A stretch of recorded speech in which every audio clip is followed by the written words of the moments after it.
What's good? So Cyrus here, Middle Mega Spice 79. Thanks for joining. Got one topic planned, and I think Democrats have a type. And I think everybody has a type or types of people they're attracted to or they lean on. Everybody has their biases and prejudices. And I think the Democrat Party is clear right now that the backbone is black women. That is a truth. Joe Biden said that after he allegedly won in 2020. He was talking about black women. He should have.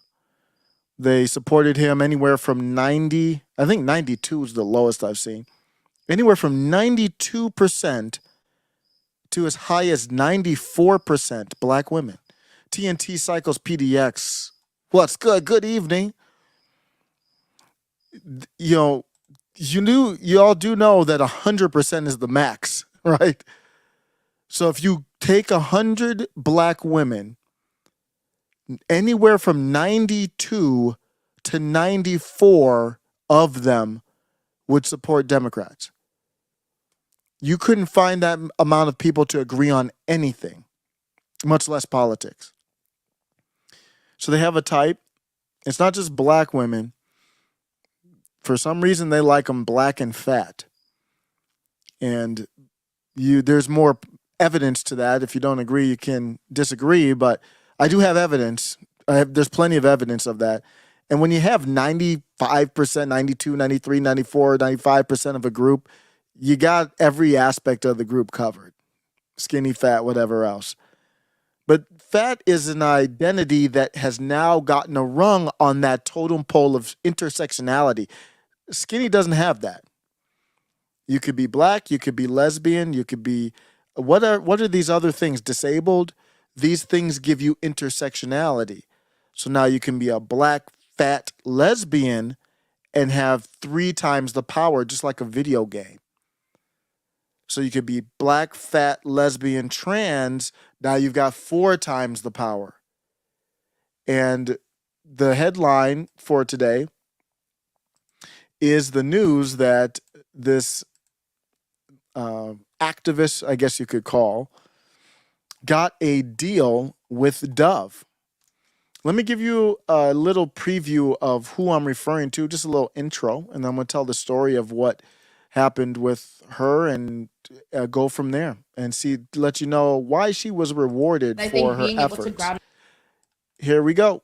I think being able to ground myself in my story as a person, as an individual who's organizing, as a woman, as a black woman, has really given me the power to show up as my authentic self. Welcome to Come Back with Erica Cobb, a community of folks like yourselves who are getting ready and staying ready for their next chapter. Well, today I have a small connection with a big personality and someone who has put action. Wait, hold on. Be careful. Be careful with your words there. So this is somebody I don't know. I just searched her name on YouTube, found this video, just to give you just a couple seconds of an intro here. And this interviewer looks like her name is Erica Cobb, is the channel that I'm getting this from. And she does a little bit of a faux pas there, or a Freudian slip. I've got somebody with a big personality. A big personality. Just big? You could have just said big. Well, today I have a small connection with a big personality and someone who has put action behind all the words that she's spoken. You might have... See, I can't lie. When I do stuff like that, that's why I can't do recorded stuff sometimes, because I'll do something like that and say, oh, like I did that with Trump a lot, where I'd be like, I called him big guy, but I want big guy to be associated with 10% for the big guy. And I'll be like, oh, let me do a retake. So I know she probably wanted to do a second take on that one. I got a small connection with a big personality. Community of folks like yourselves who are getting ready and staying ready for their next chapter. Well, today I have a small connection with let's get this straight, big personality and someone who Okay, we already have a controversy. We haven't even gotten into the topic yet. And I've got a chat here. How do I even say the name? Williams? Williams says, thick lives matter too. But that's fine. Thick lives matter. Fat lives matter too. But let's get it clear here. We are well beyond thick. We have left thick years in the dust. The definition of thick is if you can get a hot dog, put it in the roll and hide it. Well, thick is if you can't hide the whole hot dog. You got your rolls and you can't hide it. Then you're thick. If you can put a hot dog, just a normal size hot dog, on your skin and cover it with your rolls and it's all invisible to the naked eye, all you see is your fat rolls, then that's fat. And so what we're talking about here has nothing to do with thick. Just for the record. Put action behind all the words that she's spoken. You might have noticed a couple weeks ago on my Instagram, I posted her as my Woman Crush Wednesday. She is so much more than that. I really want to take this moment to highlight someone. Her name is Zyahna Bryant. As the Washington Post said, she is the girl who brought down the Robert E. Lee statue. And as a result, it has created an entire movement. Today, I am so honored to have Zyahna Bryant with me on Come Back with Erica Cobb. Welcome, girl. So Zyahna Bryant is who we're going to be talking about today. Here's a little intro. You were the catalyst. You were the person who started the petition at the age of 15 to remove Robert E. Lee's statue from your hometown in Charlottesville. So take me through that time in your life. So when I was in 9th grade, I had to write a paper about something I could change, and I immediately They've been grooming her since 9th grade. Been ready for this. thought about the Robert E. Lee statue in Lee Park in downtown Charlottesville. I grew up in Charlottesville and my family has lived here for a few generations. So I have always been interested in race. And then when I decided to write the paper about something I could change, my teacher was like, wow, this is really good. Like you've done the research about what this statue represents and where it is, and kind of like the spatial significance of it too. I mean, I think I should note that Lee Park is pretty much adjacent to an old former Black business district and neighborhood called Vinegar Hill, and it was demolished as a part of urban renewal. So we saw those efforts taking over cities all over the country as a way of pushing Black people out of their neighborhoods and pushing them out of cities and kind of onto the outskirts. So in Charlottesville, that's no different. We had massive resistance, we had desegregation, but we also had a lot of, So that's, you can get the gist of who she is by that.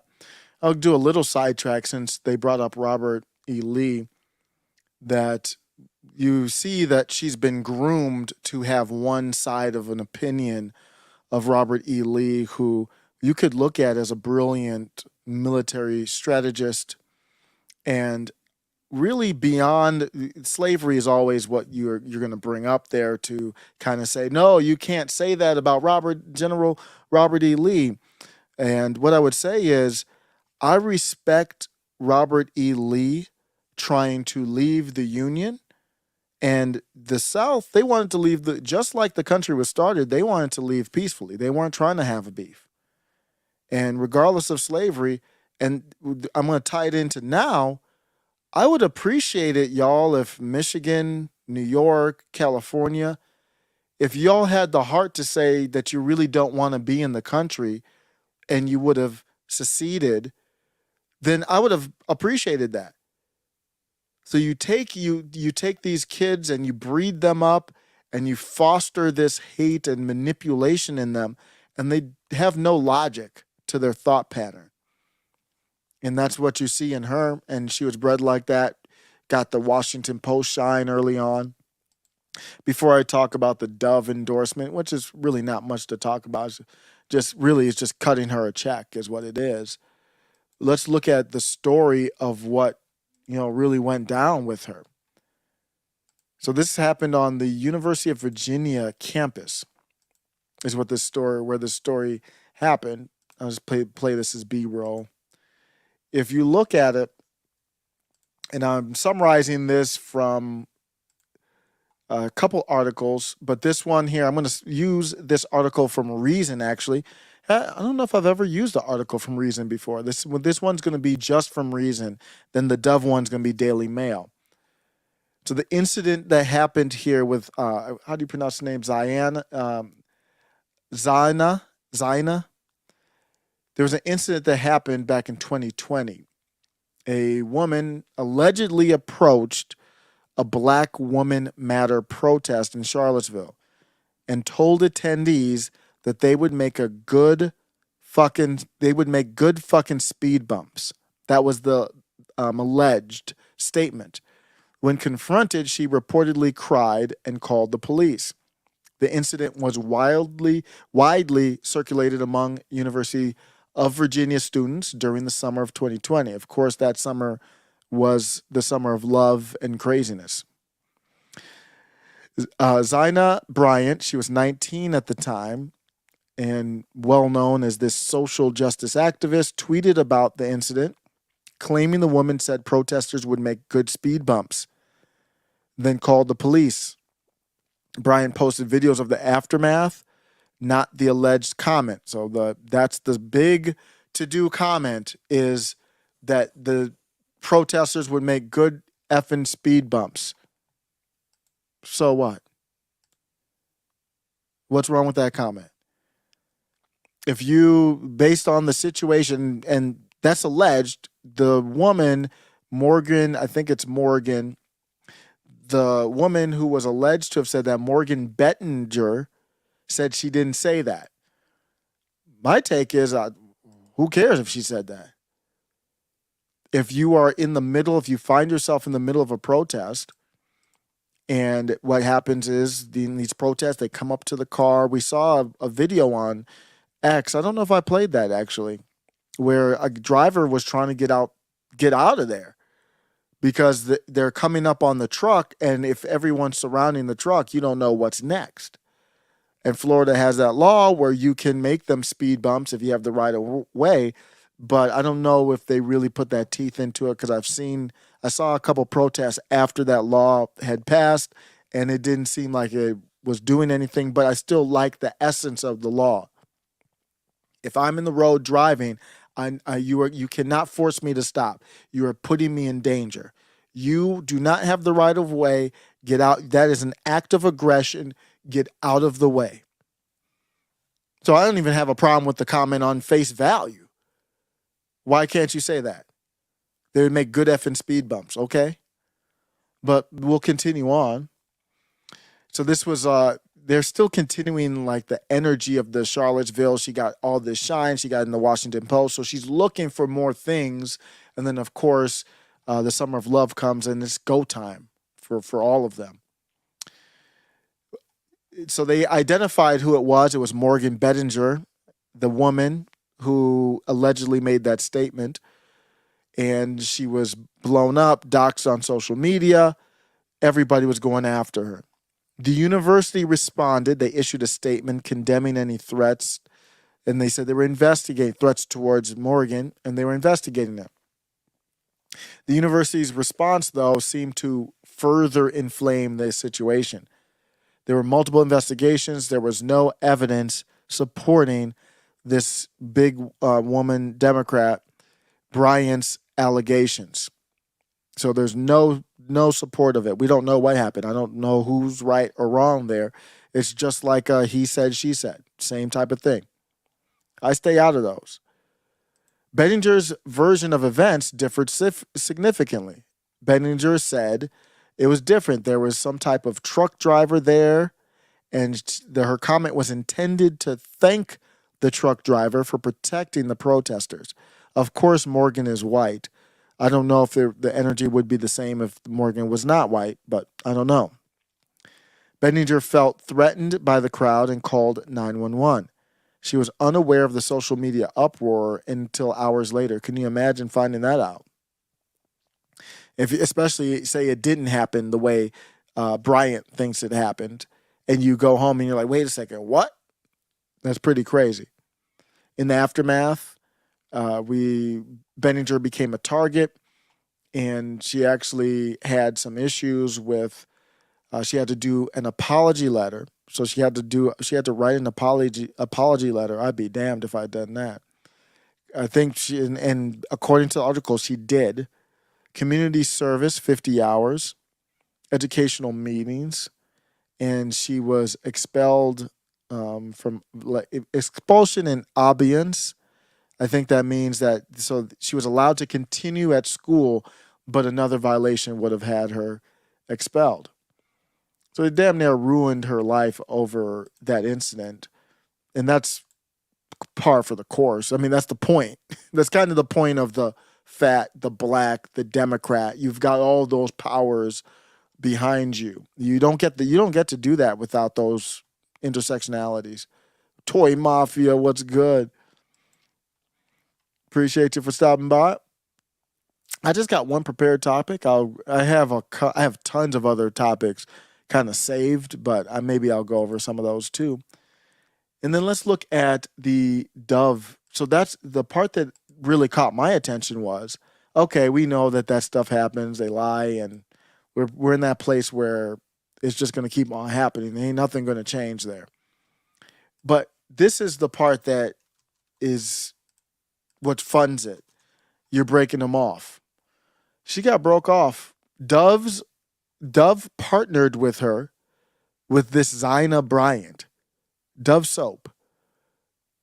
Dove products, renowned beauty brand, has entered into a partnership with, it's just funny to read that too, but I mean, she can be beautiful to somebody. I don't mean to say she can't, but you see that they're picking somebody that you wouldn't typically pick. Like you wouldn't pick me to be a model in GQ or something like that. You wouldn't pick her to be your beauty brand. A Black Lives Matter activist and student that we talked about at the University of Virginia. So they want to promote fat liberation, a term that I have never heard in my life. I would think you would want to liberate yourself from the fat. That's the battle that I want to go through every day. I failed today. Had some good pizza. I had some Chicago-style flat crust pizza. Rosati's, a campaign to end the stigma associated with being overweight. I think it's okay to have stigmas on some things. I think that's okay. And you want it to be a positive thing. I don't want her to be, mentally depressed or saddened by it, but she's unhealthy. And I think that stigma is okay. I think some stigmas are positive. It just depends. Everybody's different, but I don't want a campaign to end the stigma associated with being overweight. I don't want to do that. I want to, in a kind way, to try myself to be healthier and to encourage everybody to be healthy. Bryant announced her role as Dove ambassador on her Instagram page. She was emphasizing that the importance of centering voices of marginalized communities. Critics have raised concerns over Dove's decision to partner with Bryant, especially given her involvement in a controversial incident that we just talked about with Morgan Bettinger. So she's a part of that incident, and she gets paid. She gets broke off. It's no different than any other. Patrice Cullors, no different than any of them. That's the important part of it. If you don't get them paid, then they won't be doing it. And that's where you see this will continue. If you didn't get the Washington Post article, obviously, if you didn't get paid off of it, obviously, they wouldn't be doing it. So Dove is the next one to do this. And when they talked about the incident here, apart from the Bettinger incident, Bryant has been recognized for activism, including her efforts when she was only 15, as you just heard, to remove the Robert E. Lee statue in Charlottesville. She's only 15. She doesn't even know what's going on in life. She has been profiled in prominent publications like the Washington Post and was named to Ebony's Power 100 list. My takeaway from this incident is Democrats are just great. It's evil, but they're very great at taking people that they know will be influential. They know have a little something to them that can make them a little bit special, taking them and bringing them under their wing early on in their lives and making sure that they adhere from 15 on to what they want to have done. It's a talented 10th type of thing. And I don't know much about this young lady, but she's got something, some type of it factor to be able to register with people, to be able to rise up. You can't just pick anybody and just magically have them rise up in these ranks like this. She knows how to play the part. She's been bred for this. And she's going to go ahead and she's going to keep doing. You're probably going to hear a lot about her going forward. Let me know what you think. Yeah, marginalized? Yeah. That's the argument on their side, is that she's marginalized. Believe it or not. It's hard to have that argument when you're the one that's getting the brand deals. How do you keep that argument going? I guess it's just based on emotion. There's nothing there to kind of tangibly hold on to. And here's the Dove announcement with fat liberation and everything. My belief is that we should be centering the voices and experiences of the most marginalized people and communities at all times. So when I think about what fat liberation looks like to me, it looks like centering the voices and the experiences of those who live in and who maneuver through spaces and institutions in a fat body. It looks like making accessible spaces and having conversations that are aware of the fact that people have different bodies and that they are interacting with space and people and institutions and communities in a different way. Fat liberation looks like fully embracing those differences and having those conversations instead of shying away from them. To learn more about fat liberation and the campaign for size freedom that Dove is supporting, visit dove.com/size freedom. Tap in, join the campaign, support the campaign. This is important and we should all be talking about it. My belief is that we should be centering the voices and experiences of the most marginalized people. So the way that Marxism, neo-Marxism works is you can replace class with anything.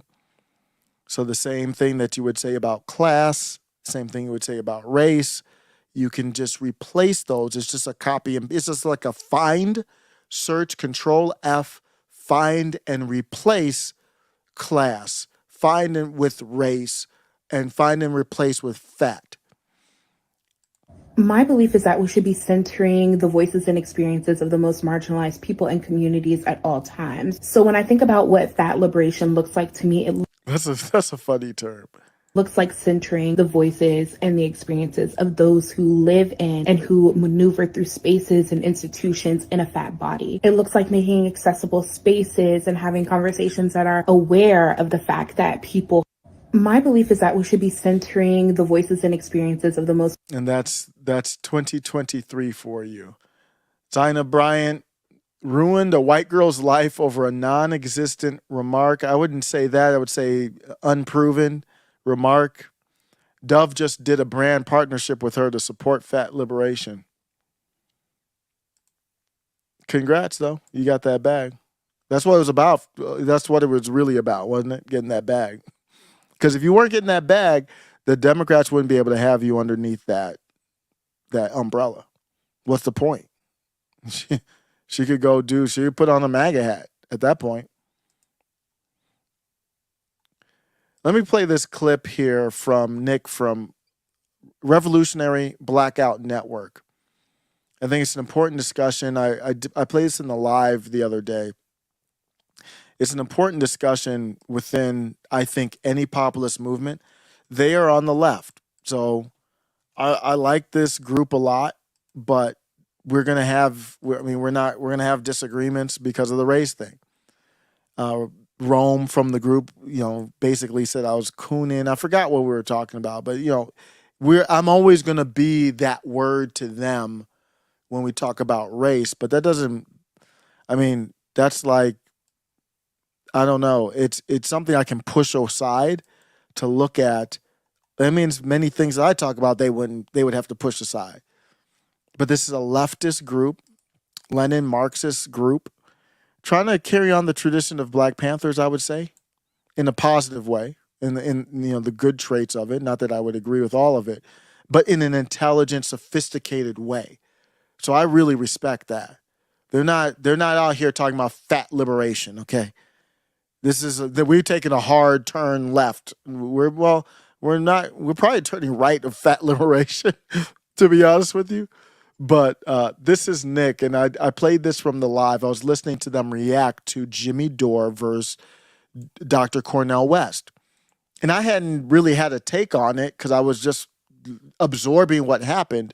And to listen to Nick's take on it, I agree with this completely. To have arguments and disagreements. I'm like, man, Pastor, we had a scuffle on Twitter. Let's do this. Pastor, all right, let's do this. We had a conversation. It was very productive. This level, people are like hiding from each other and shit is bitch made shit. You know what I mean? People will like drop a diss track on RBN, but people were like, why are you not debating this? You guys know what I'm talking about. Why are you not debating this? You gotta drop a diss track. You can see why I like these guys. You can see that's a solid take right there. That shit is bitch made, fam. I'm not for that. So you guys saw Dr. Cornel West and Jimmy Dore got into a big argument. Like, bro, Dr. Cornel West was bringing gangster out. He was getting upset. Jimmy was getting upset. We need more of that, fam. Fuck this civility politics nonsense. And I got words. And I'm gonna tell you guys exactly how I feel on every single issue. And I don't want to spoil too much of it because we'll get to the video. Yeah. And we get to a lot of those disagreements because I'm one of the people that I don't like false peace. You know what I mean? Where this thing like, let's not just talk about the elephant in the room. Let's talk about this. Let's figure this out as a movement and get it done. That is what revolutionary discipline looks like, fam. Right? If people start canceling each other over this, that's a great word. He said revolutionary discipline. We're both populists, and I define that by you want power in the hands of as many people as possible. I think the parts where we disagree is they want to give a central. I don't know how their version of socialism would work, but they kind of want to give a centralized body the ability to divvy up funds, but they want to do that, believe it or not, to give power to as many people as possible. They think that this centralized body that's neutral will be able to divvy out money and whatever else, liberation to people individually. So we're both populists, and MAGA is a revolutionary movement. So when he says revolutionary discipline, that I hope that doesn't turn any MAGA off. He's talking about the left and the right, populist. We have to divide the left and the right. We're too far different. We can't. I talk to them a lot, and they don't like the term populist left. What do you want me to call you? It doesn't matter to me what I call you. We're just too different. I can't call you populist. And me populist. When we look at the full umbrella, I can. But to define us, that's why I'm in the middle, because I like a lot from what these guys have to say, and I like Steve Bannon. So you can kind of see why I went from stuck in the middle to middle MAGA, because I'm more closely aligned to MAGA, libertarian than them, but I'm in the middle somewhere. I like this term. It's probably a term they use a lot. I'd never really heard it. This thing like, let's not just talk about the elephant in the room. Let's talk about this. Let's figure this out as a movement and get it done. That is what revolutionary discipline looks like, fam. Right? If people start canceling each other over this, that's not discipline, fam. Anyway, and I like what he said there too. So I'm gonna finish playing this, but I want to make sure people understand the context. I'm gonna play a little clip of the Jimmy Dore Cornel West tension so you know what he's talking about. But what he's saying here is revolution. So he's saying productive tension is good. This become a theme ever since I heard him bring it up. I've been like, oh yeah, I've always probably thought that, but haven't been able to articulate it until I heard him. And I would highly recommend subbing to them. I was in there live yesterday. I mean, Nick is just unbelievable. I mean, it's just great live. And I don't think a lot of the topics, the way he talks about them, would not turn off this audience. But so he's talking about revolutionary discipline. And then he says, if there's any cancel out of this, like we have this tension, if people are going to try to cancel Jimmy or try to cancel Cornel West, then that's not revolutionary discipline. If people start canceling each other over this, that's not discipline, fam. Anyway, Rome, you ready to come in? Let us know if you're ready to come in.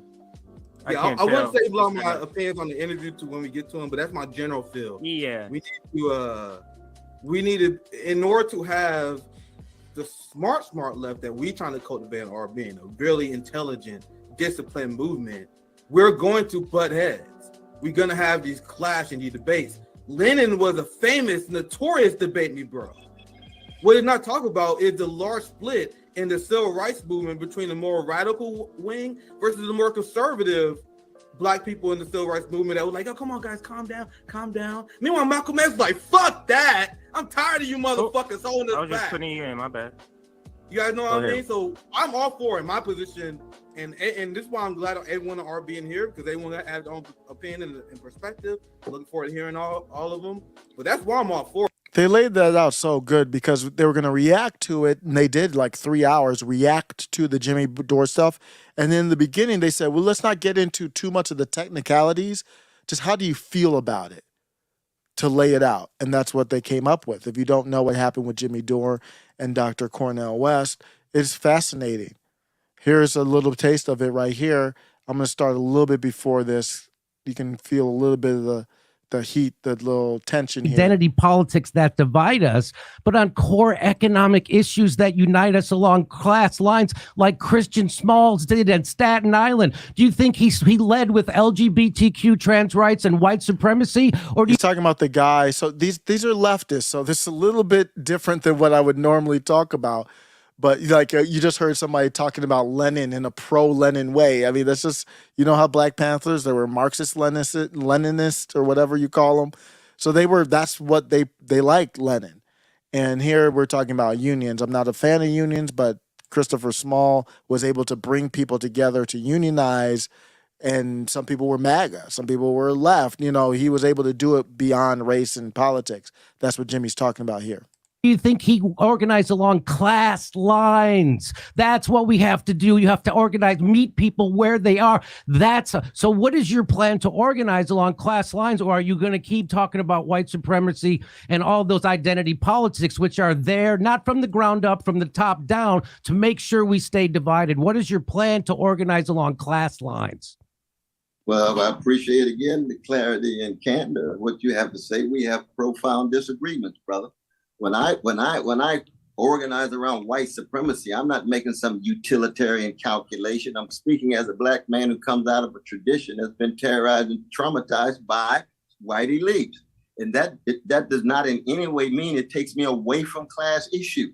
Class issues are crucial. Class issues are fundamental, but it doesn't mean that I'm putting up with white supremacy. One of the problems is that you get too many folk who want to talk class, and can't say a mumbling word about white supremacy, police brutality, can't say a mumbling word hardly. Or when they do say it, you call it identity politics as if it's not connected to class. I'm hitting these head on. I'm standing with the workers when it comes to strikes. I'm standing. You see it, even though I obviously do not agree with, and I said that when he ran, he has a great personality, but you see this class stuff, that doesn't even let his great personality come out. Not the class stuff, the race stuff. I don't like the class stuff either, but that's much better to me than the race stuff. So you see that it's not even letting him freely be Dr. Cornel West, the gregarious one, the very flamboyant and very articulate, and he's very abstract at the same time.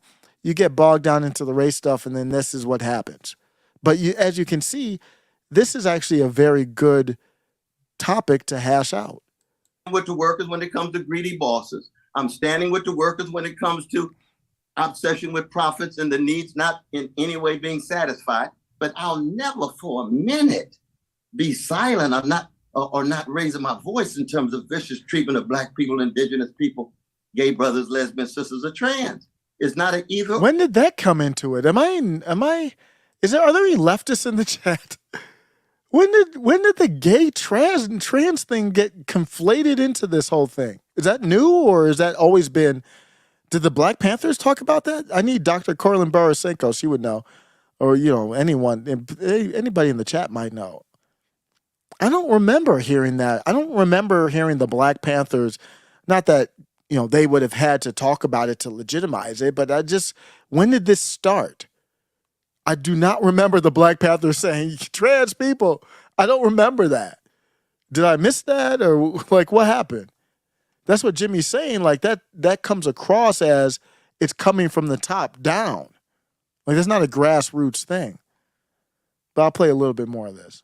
This is the tension. And that's where you and I have a deep, profound disappointment. So if I see, for example, if I watch your show and I notice you hardly say a mumbling word about white supremacy because it's some kind of identity politics and I'm against it, but I don't want to talk about it. I only want to talk about what people hold in common. Well, Black people are not going to hold it in common if you don't say a word about white supremacy, but maybe some of your white friends will. So who are you talking about? You're talking about in common. Are you talking about just a majority or what, my dear brother? I will never, ever in a million years. And these guys have always been cool. I mean, I don't know how cool, but they've never had tension like this. Jimmy's had them on before, and they've been very friendly, had good segments.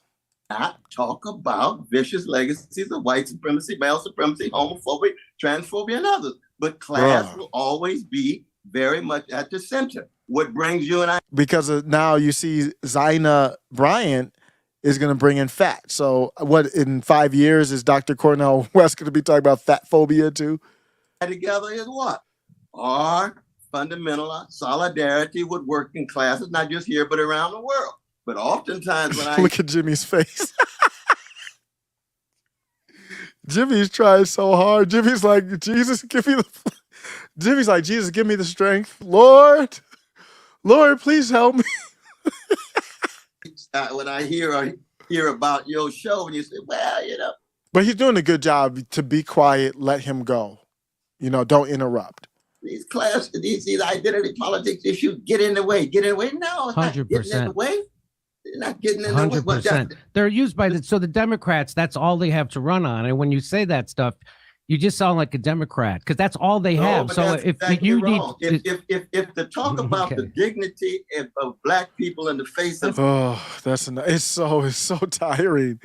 I mean, it just sucks the energy out of the room, and I don't know if he understands that or just thinks he has to, but that's the number one reason why I was out. I told you I just kind of looked at what were his recent takes on like recent events. And his take on the Tennessee Three, those bumbling idiots, those clowns, he backed them because they were Black. And I'm like, that's identity politics. You just back somebody because of their skin color. Well, yeah, because they're also Democrats, because he wouldn't back a Black, he wouldn't back Candace Owens. I don't know why. As far as like his intellect, Candace Owens is way more in his realm than a lot of the other people that he supports. I had a rumor. Was there a rumor that Nina Turner would be his vice president? I actually liked Nina Turner at one point, believe it or not. But, it's not funny. I liked AOC too. So, yeah, that's that. And I think to take it to MAGA is there has to be a healthy tension. I actually liked Marjorie Taylor Greene getting wrecked. And that was last year. I don't know if I've seen that as much lately. And I have seen some. Laura Loomer has probably led that charge.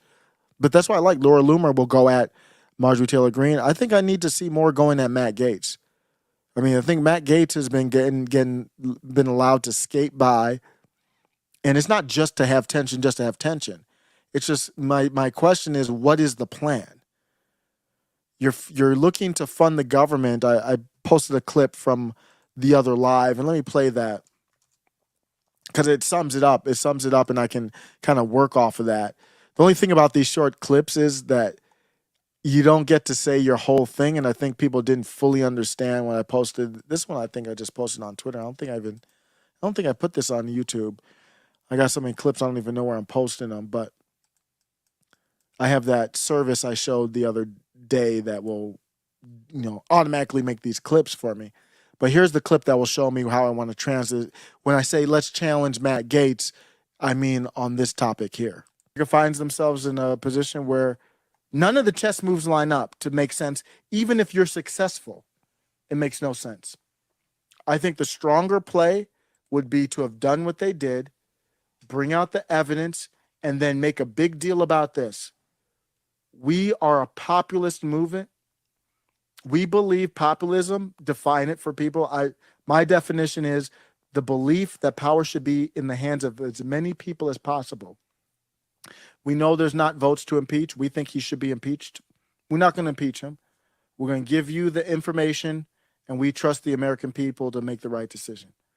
That would have been orders of magnitude more powerful and save that political capital for what matters is funding the government.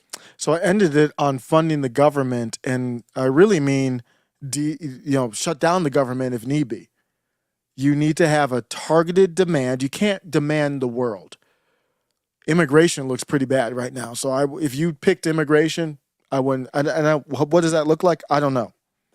Defund. You control the purse. Defund something to stop what's happening with immigration. I don't know how that works, but So that's how Matt Gaetz needs to be challenged. Why are we talking about impeachment? We're 2 weeks away from the funding deadline of the government, where they're going to do a continuing resolution, and this is the time to leverage it to be able to get something. Impeachment's a waste of time. Have you seen they're doing articles now? The CIA, ex-CIA. Let's look at that. I think I have that actually summarized, if I can find it. So there's an article out on, I think this is it right here. Let me share this and we'll go over it. This is from, I think this is from Washington Post. Yep, Washington Post.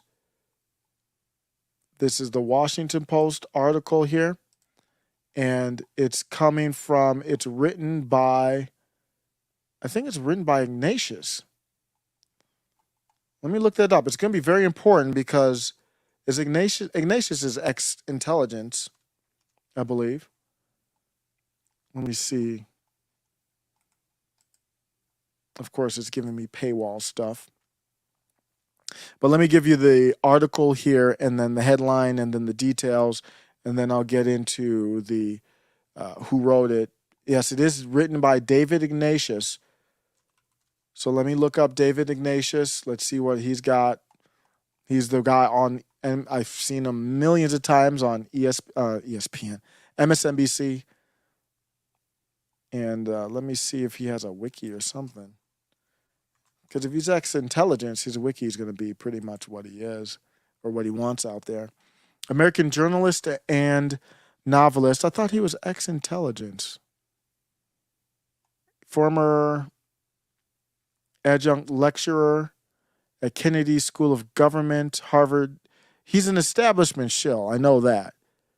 Oh, I'm wrong. I thought he was ex-intelligence. Am I wrong about that? Oh, yeah. Wait, no, he covered the CIA. So this is the guy who's this is important because it's in the Washington Post, and he's like the voice of some of the deep state, basically, is my interpretation. In 2000, David Ignatius became the executive editor of the International Herald Tribune in Paris.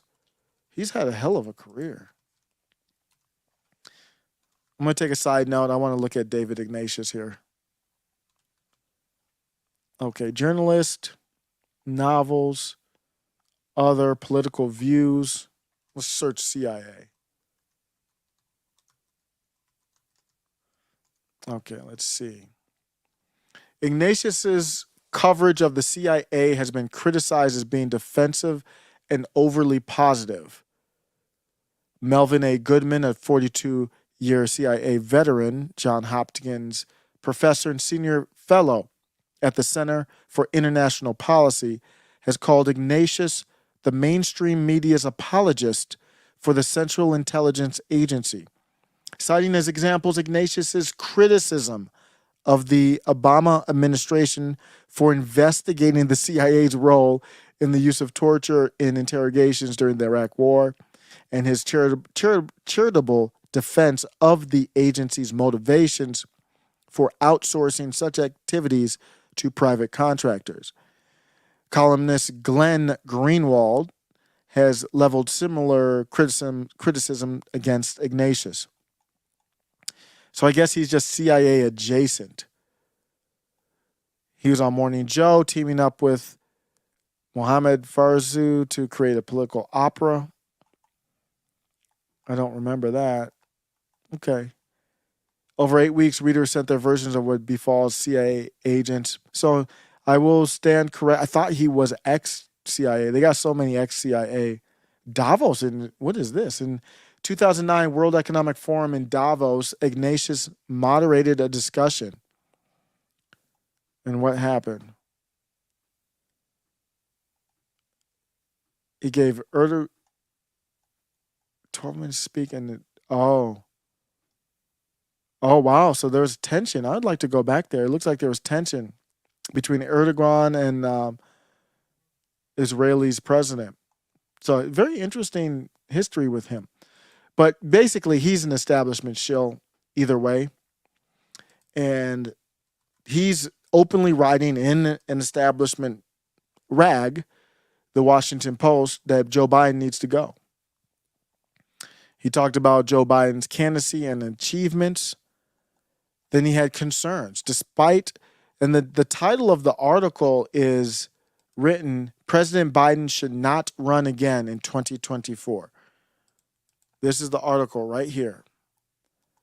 President Biden should not run again in 2024, written September 12th. So that was a couple days ago. I didn't see it till today. Wow. That's Mr. MSNBC, Mr. Face of the Deep State, says he should not run again, at least the headline. So the concerns are, there's a belief that Biden and Vice President Harris should not run. Biden's age is a significant concern. He'd be 82 at the start of his second term. They're talking about polling. Harris, as a potential running mate, has a lower approval rating than Biden, standing at 39.5. How is that possible? She hasn't gained significant traction nationally or within the Democratic Party. There are suggestions for other potential vice president candidates, such as Los Angeles Mayor Karen Bass or Commerce Secretary Gina Raimondo. I don't know who that is. Commerce Secretary Gina Raimondo. I'm just going to look to see if I recognize the face. I doubt I do. Was she the one that was just talking about? No. I had a clip online. Was she representing the UN? Let me see. Because she looks familiar. Let's see here. Is that her that was talking about she was upset that they couldn't censor her anymore? So I'm on a sidetrack because what I'm seeing here is that this woman on the screen, I'm going to show it here. This woman on the screen right now is Gina Raimondo, and she is, at least by David Ignatius, his opinion, should be in the running for vice president for somebody else other than Biden, or even replacing Kamala with Biden. And I believe I saw a clip that I bookmarked, and I think that was her. I didn't know who it was until, is that her? No. No, it's not her. That's funny. I'm watching too many clips. It's too late at night. I'm going to show you the clip that I thought was her. Then I'll go back. I'm all over the place, but I only had one topic prepared. So I got this from Theo Jordan, who's great on Twitter. Listen how this psychopath from the UN describes losing control of Twitter in her opening lines. Mind you, that's the only major communication node they don't control. And I don't believe that they don't control it, but here's the comment. And of course, firings at Twitter have left us with no one to call to flag content that is abusive or even incitement to violence. We're now seeing that almost anyone can promote disinformation for the price of a blue tick. So we've still, it's not all bad, we have teamed up with the platforms to elevate reliable information around COVID and climate, to amplify trusted messengers, and we have quite an army of them out there who want to take UN content and promote it within their followings, and also educating users on how to slow the spread of disinformation. Our new slogan that we want to have everybody have in their ear when they're online is pause, take care before you share. But yet we do feel like we are in an information war and that we need to massively ramp up our response. So we're creating at the UN a central capacity to monitor and also have the ability to rapidly react when mis and disinformation and hate speech is threatening not just our people, our operations, but also the issues and the causes that we're working on.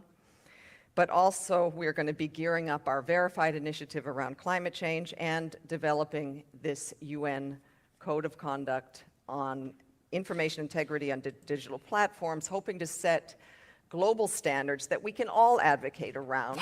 Wow. So that we can collectively. Global standards. Oh, whenever you hear the word global, all that means is anti-constitution, because the Constitution does not support a global standard.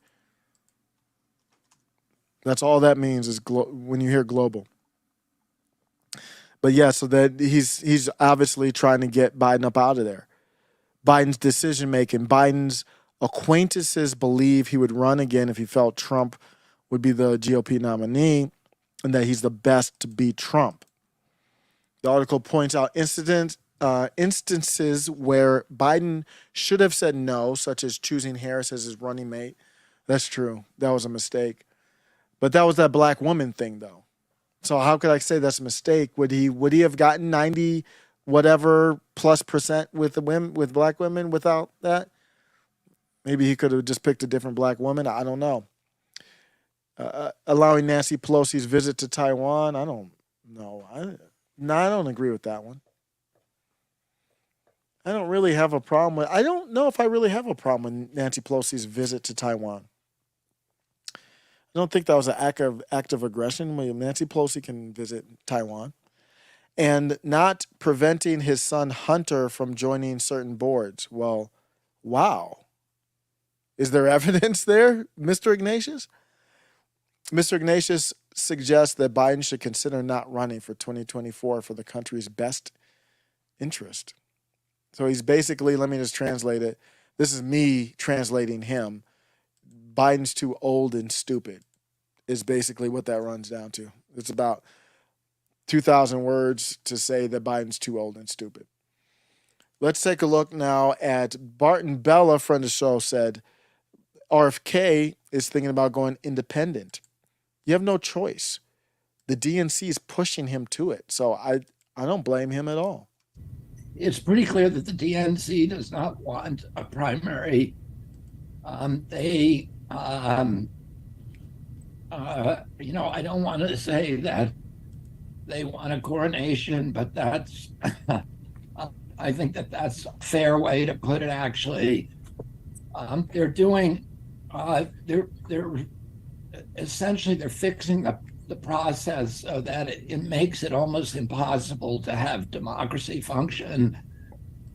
They're effectively disenfranchising the Democratic voters from having any choice in who becomes president or who becomes the Democratic nominee.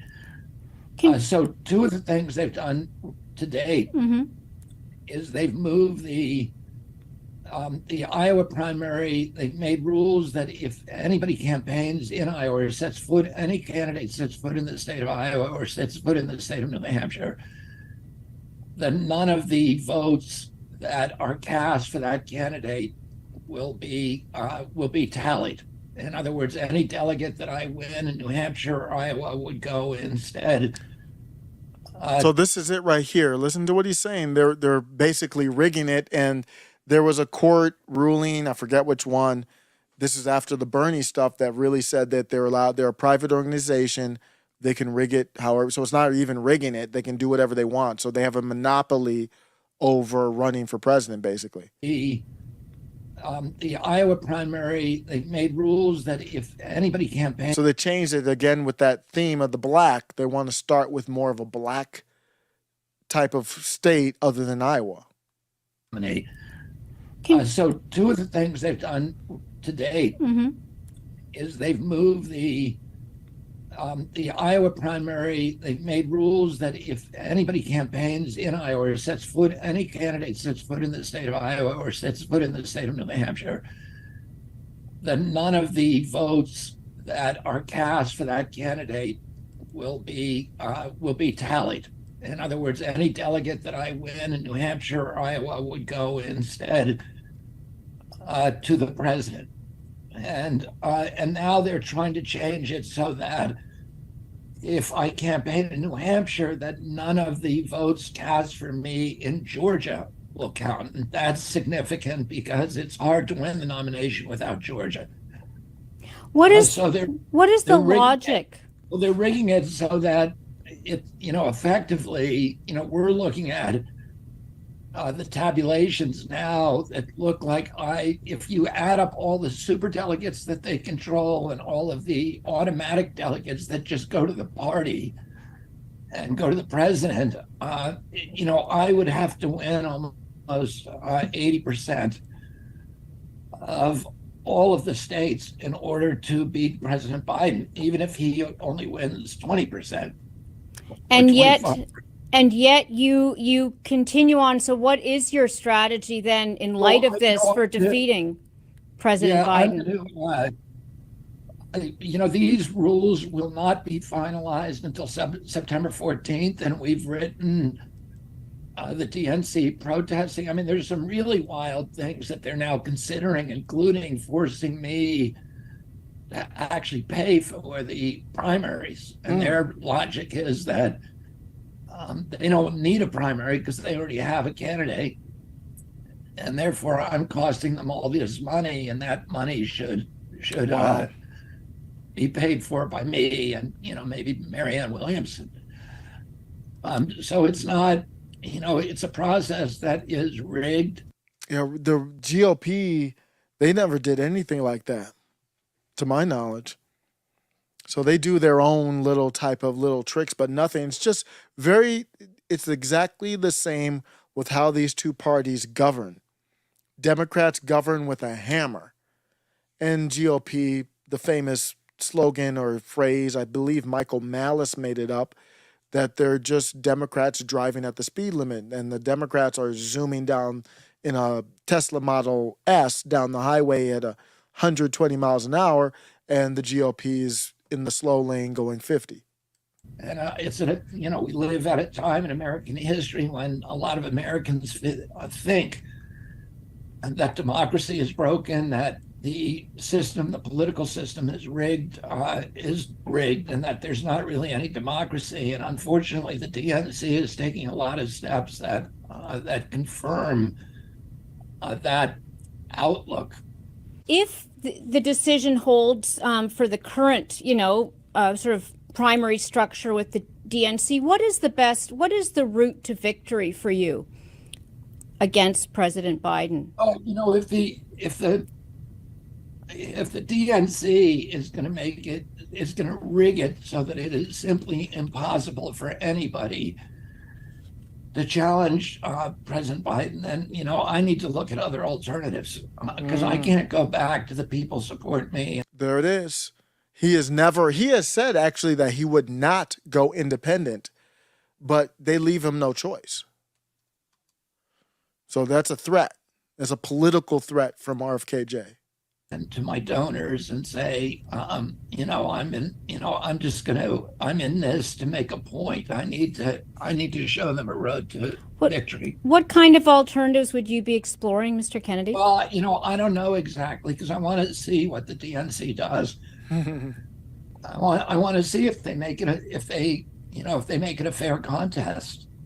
And I'm not asking that it be 100% fair, but I'm asking that there at least be, a chance that it be plausible for somebody else to win other than their, chosen anointed candidate. That's a very, very tough statement by RFKJ there. He did not want to do that. And the DNC does have a problem on their hands with him. Either way, it's going to be a problem. I don't know if he's going to live up to that or not, but I have a feeling he's serious because now you messed around. I'm going to end with this. This is just one that just came across, and I believe this is true. I have not been able to confirm, so it's just a video. But we have seen news stories on this. This is Lampedusa. I don't know how to pronounce it. This is Italy. End wokeness posts on X. Rest in peace, Lampedusa. I don't know how to pronounce that. This is an island, to my knowledge. Lampedusa, Italy. Let me take a look. And I don't cover too many foreign affairs, so I'll let you know why. I'll let you know why I'm really interested in this. Let me look at Lampedusa, Italy. I don't even know what it is. Whoa, it's way off of there. Oh, wow. I'm like, where's the boot? The boot is up here. The boot is up there. Wow. It's even west of Malta. So Lampedusa. So that's Italy. Wow. I've never heard of that place in my life. Because you got Rome is way up here. Wow. Naples is up there.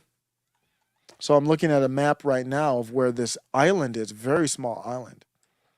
But it's Italy. So, I mean, no different than Hawaii. It's American.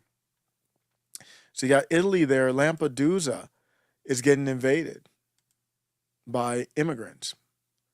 Sound familiar?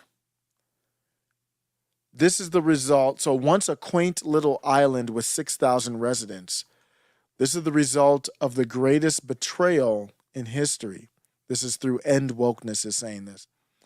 Our grandchildren will hate us. And it's just chaos.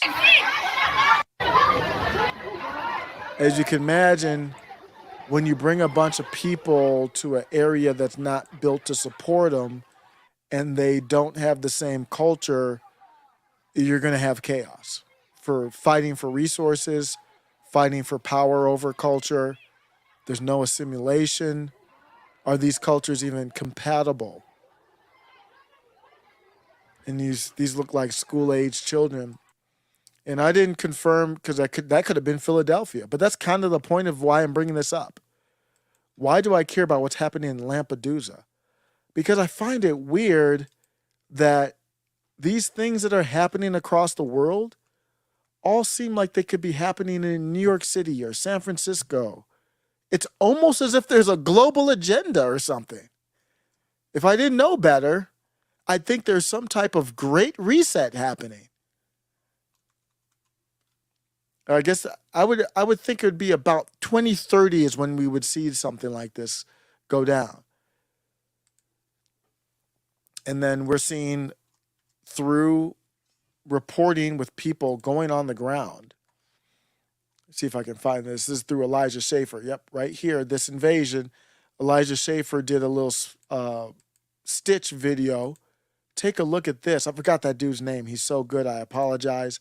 This reporter, journalist, citizen journalist, he's out there. He's on the border somewhere. Thousands of military-age men ready to cross the border if they haven't already, because this is an old video, like a couple days old. Unbelievable. So do you see what happened in Lampedusa? And this is America.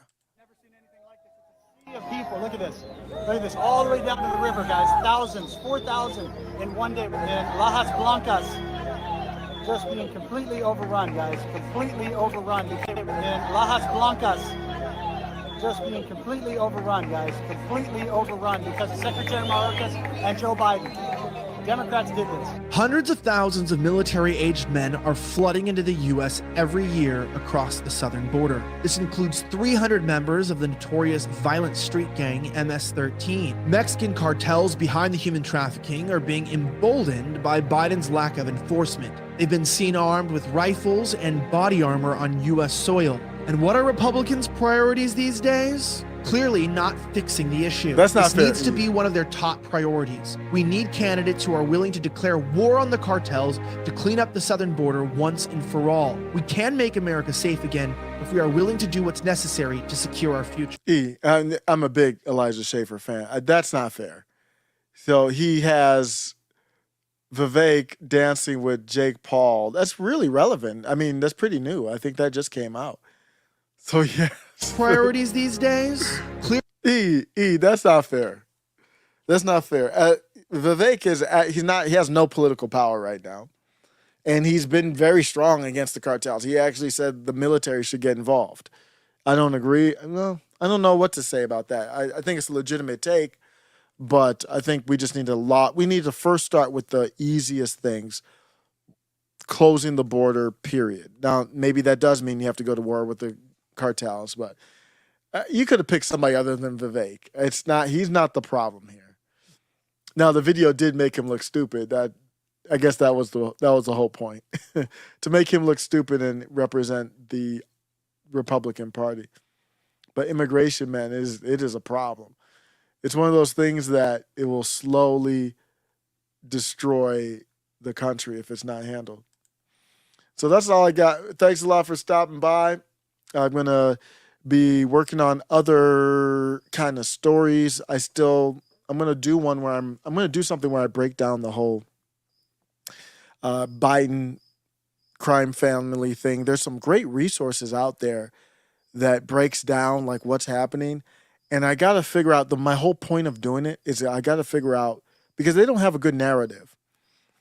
And I'm not for impeachment, but I'm all for telling the story though. And why it's relevant so you don't let it happen again. But so I'm looking at trying to do that. We'll see if I can get that done. But yeah, well, thanks a lot, everybody, for listening. I'm out. I'll be doing some editing, getting some sleep. You can tell I'm struggling. I had 2 coffees, too. See, that's the problem with the night. It starts with 1 coffee, and then that's not enough anymore. And then you got to do 2. Because I had a coffee. There was a night I missed. Was it Tuesday? I think Tuesday I didn't stream. I was planning on streaming. I had a coffee at night and still fell asleep. So I'm gonna listen to my body and get out of here. Take care, everybody. Peace.